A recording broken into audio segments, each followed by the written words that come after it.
তো hello guys, আসসালামু আলাইকুম। তো আজকে আমরা মালয়েশিয়ার অন্যতম শহর পেনাং শহরের উদ্দেশ্যে রওনা দিচ্ছি। তো আমি আমার বন্ধু সকাল সকাল উঠেই রওনা দেওয়া স্টার্ট করে দিলাম। তো আমরা গ্র্যাব বুক দিছি, তো গ্র্যাব ইতিমধ্যে চলে এসেছে। তো এখন তাড়াতাড়ি করে উঠে গেলাম, কারণ দেরি করা যাবে না। অলরেডি 7টা বাজে গেছে, তো তাড়াতাড়ি যাইতে হবো, নাহলে পরে বাস পাওয়া যাবে না। তো বন্ধুরা বলতেছি তাড়াতাড়ি যাইতে হবো, তো ওরা বললাম একটা ভিডিও নেওয়ার জন্য, তো তাড়াতাড়ি ও ভিডিওটা নিয়ে নিল। তো আমি বললাম থ্যাংক ইউ। বাইরের আশেপাশের ভিউ দেখতে দেখতে তো আমরা বাস স্টেশনের উদ্দেশ্যে রওনা হয়ে গেলাম। তো অলরেডি 8টা 26 বাজে গেছে। তাড়াতাড়ি টোল দিয়ে তো আমরা তাড়াতাড়ি চলে আসলাম বাস স্টেশনে। তো বাস স্টেশনে আসা দেখতেছি যে তাড়াতাড়ি বাস টিকিট কাটতে হবে। তো তাড়াতাড়ি করে বাসের টিকিট কাটে নিলাম। অলরেডি দেখতেছি যে বাসের টাইম লস হয়ে যাইতেছে।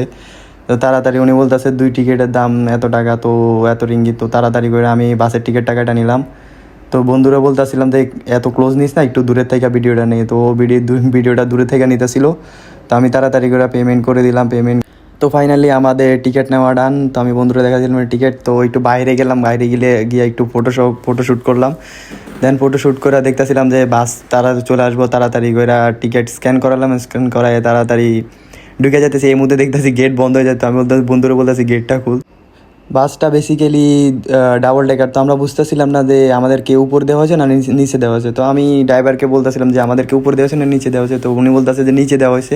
তো নিচে গেলাম, নিচে যাওয়ার পরে তো আমার আর আমার বন্ধুর দুজনের মুড অফ হয়ে গেল। নিচে একটু ভালো লাগে না ডাবল ডেকার মধ্যে। তো ওর বলতেছেন আশেপাশে একটু দেখানোর পরে দুজনে ও তো অনেক স্যাড হওয়ার পরে ও তাও একটা মুচকি হাসি দিল। দেওয়ার পরে আমি আশেপাশে দেখাই, তারপরে নিজের একটা ভিডিও নিয়ে নিলাম। তারপরে ড্রাইভার আঙ্কেলকে বলার পরে রিকোয়েস্ট করার পরে উনি আমাদেরকে উপরে দিল। উপরে দেওয়ার পরে তো আমার বন্ধু অনেক বেশি হ্যাপি। আর্জেন্টিনার ম্যাচ দেখতেছিলাম, প্লাস চিপস খাইতেছিলাম। তো আর্জেন্টিনা উইন হয়ে গেল, কনগ্রাচুলেশন আর্জেন্টিনা। তো পেনাং শহরে যাওয়ার টাইমে আশেপাশের ভিউ নিলাম, দেখলাম যে পাহাড়ের উপরে মেঘ জমে আছে। তো ওইগুলোর আশেপাশের একটু ভিউ নিলাম। তারপর কি ফাইনালি ভিউ নিতে নিতে আমরা চলে আসলাম পেনাং শহরে। তো শহরে আইসে আমার সানগ্লাস হারাই ফেলছি। সানগ্লাস কই রাখছি আমি খুঁজে পাইতেছিলাম না বাসের মধ্যে। তো কি আর বাসের মধ্যে খুঁজে পাইতেছি না। তো আমি বন্ধুরে বলতেছিলাম যে চল তাড়াতাড়ি ফেরিঘাটে যাইতে হবো, নাহলে পরে ফেরি মিস করে ফেলবো। চশমা লাগবো না। তো তাড়াতাড়ি করে আমরা ফেরিঘাটের ওই দিকে চলে আসি। কিন্তু ফেরিঘাটটা কোন দিকে, মানে ফেরিতে উঠবো কোন দিক দিয়ে, ওইটাই খুঁজে পাইতেছিলাম না। তো আমার তো অনেক বেশি মানে মন খারাপ হয়ে গেছিলো কোন দিকে, এমনিতে অনেক লেট হয়ে গেছি। ফাইনালি একজন বড় ভাই হেল্প করাতে আমরা পাইলাম যে মানে ওই বাস স্টেশন যেখানে, ওইখানে উপর দিয়ে যাইতে হবো। তো দেখতেছি যে না, ফেরি তো ছাড়ে দিব, তাড়াতাড়ি করে যাইতে হবো। তো আমি আর আমার বন্ধু এত জোরে দৌড়াইতেছি, মনে হইতেছিল মিল্কা সিং হয়ে গেছি। তো তাড়াতাড়ি করে যাইতে হবো, কারণ নাহলে পরে টিকিট পাওয়া যাবে না।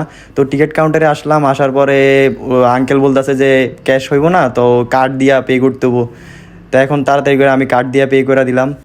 ফাইনালি আঙ্কেল আমাদেরকে টিকিটটা দিয়ে দিল। তো আমি আমার বন্ধুর হাতে একটা ধরা দিলাম। তো আমি তাড়াতাড়ি করে স্ক্যান করাবো, তো ওর হাতে একটা ধরা দিলাম। তো আমি স্ক্যান করতেছিলাম, একদিকে খুলতেছিল আরেকদিকে। তো খুলছে, তাড়াতাড়ি করে ঢুকলাম। ও স্ক্যান করে তাড়াতাড়ি করে ঢুকলো, কারণ ফেরি নাকি 12টা বাজে ছাড়া দিব। তো এখন অলমোস্ট 11টা 55 বাজে গেছে। তো আমি বন্ধুর বলতেছিলাম যে তাড়াতাড়ি চল, তাড়াতাড়ি যাইতে হবো, নাহলে পরে আমরা ফেরি মিস করে ফেলবো। তো আমি তো পুরা মানে দৌড়াদৌড়ির উপরে আসি। তো তাড়াতাড়ি করে দৌড়াইয়া গেলাম। যাই হোক, আজকেই জানি না কী হয়েছে, তো একটুর জন্য ফেরিটা মিস করে ফেলতাম, কিন্তু ভাগ্য ভালো ছিল তাই মিস করি নাই। তো আমি আমার বন্ধুরাও বলতেছিলাম যে বন্ধু আমি এর আগে কখনো ফেরিতে উঠি নাই, এটাই আমার ফার্স্ট টাইম। বাংলাদেশেও কোনো সময় আমি ফেরিতে উঠি নাই। তো সামনে দিয়ে যাইতেছি, এই দিক দিয়ে দেখি যে এক আন্টি আমার সামনে চলে আসে। আমি বন্ধুরা বলছিলাম যে আন্টি এগুলারে ভিডিওতে নিস না। তো বন্ধু বলতেছিল যে না এখানে বসিস না, তো সামনের দিকে চল, সামনের দিকে ভিউ নাকি অনেক সুন্দর আসবে। তো সামনের দিকে চলে গেলাম। তো বন্ধু তাড়াতাড়ি গিয়ে মনে করেন যে তাড়াতাড়ি আশেপাশের ভিউ, নদীর ওই পারের ভিউটা নিয়ে নিল। তো এখান থেকে মোটরও আছে। তো আশেপাশের ভিউটা নিয়ে নিল। ভিউটা নিয়ে নেওয়ার পরও বাস দুই বন্ধু মিলা ভিডিও করতেছি। এদিকে ও এমন একটা হাসি দিল, মেয়েরা পুরা মরে যাবে এরকম অবস্থা। তো সামনের ভিউ নিলাম। সামনের ভিউ নিতে নিতে আমরা চলে যাইতেছি ওই পারে। তো ফাইনালি আমরা চলে আসছি। আসার পরে এই সিকিউরিটি আমাদেরকে বললো যে না তোমরা আগে যেতে পারবে না, তোমরা দাঁড়াও, কারণ আগে মোটর সাইকেলগুলো যাবে। তো মোটর সাইকেলগুলো গেলো তাড়াতাড়ি করে। আমার বন্ধু তো দৌড়ের উপরে আছে, কারণ আমাদের এখন লোকাল বাস উঠতে হইব। তো আমি বন্ধুরা দেখাছিলাম ওই সাইডে গিয়ে লোকাল বাসে মেবি উঠতে হইব। তো দুজনে তাড়াতাড়ি করে লোকাল বাসে ওঠার জন্য দৌড় দিছি। তো একটুর জন্য এই লোকাল বাসটাও মিস করে ফেলতাম। তো একজন বড় ভাই ছিল, উনি আমাদের হেল্প করছে, বাংলাদেশে আমাদের দেশের বড় ভাই। যাই হোক, আমাদের বাসের পেমেন্ট ডান। তো আমরা তাড়াতাড়ি করে বাসে উঠে পড়লাম। উঠে পড়ে আমি বন্ধুরা বললাম যে তুই পিছে বস, আমি সামনে বসি, দেখি আজকে কোনো আন্টি আমার পাশে বসে কিনা। কিন্তু কি আর করার, মেবি আমার কপালটাই খারাপ, ব্যাড লাক। আন্টির জায়গায় আঙ্কেল বসে গেছে। তো আজকের জার্নিটা মেবি আমার আঙ্কেলের সাথেই শেষ হবে। তো আমার বলা হয় নাই আজকে আমরা পেনাংয়ের একটা বিচে যাব। তো আশেপাশে বিচের ভিউ, পেনাং শহরের ভিউ নিতে নিতেই চলে আসলাম বিচের পারে। তো বিচের পারে এসে বাসরে দিয়ে দিলাম টাটা বাই বাই। তা আমি বন্ধুরা বলতেছিলাম যে তাড়াতাড়ি যেতে হবো, কারণ হোটেল বুক করতে অলরেডি 12টার উপরে বাজে গেছে। 12টার পরে নাকি হোটেল টোটেল পাওয়া যায় না। তো তাড়াতাড়ি করে আমি যাইতাছি এদিক দিয়ে। তো সূর্য মনে হয় আমার মায়ের ফেলবো, কারণ সূর্য এমনভাবে পড়তেছিল, গরমে একবার অবস্থা খারাপ হয়ে যেতেছিল। এত লং জার্নি, অনেক খারাপ অবস্থা হয়ে গেছিলো। তো তাড়াতাড়ি দুই বন্ধু হোটেল খুঁজতেছি, কিন্তু আশেপাশে কোনো হোটেলে পাইতাছি না। আমি আমার বন্ধুরা বলতেছিলাম যে মনে হয় আমাদের ভাগ্যে আজকে হোটেল নাই। তো কি করার, তাড়াতাড়ি করে যাইতেছি, ও তো দৌড়াইতেছে কারণ এই গরম অবস্থা খারাপ হয়ে যাইতেছে। তো ফাইনালি আমরা হোটেল পাইয়া গেছি একটা।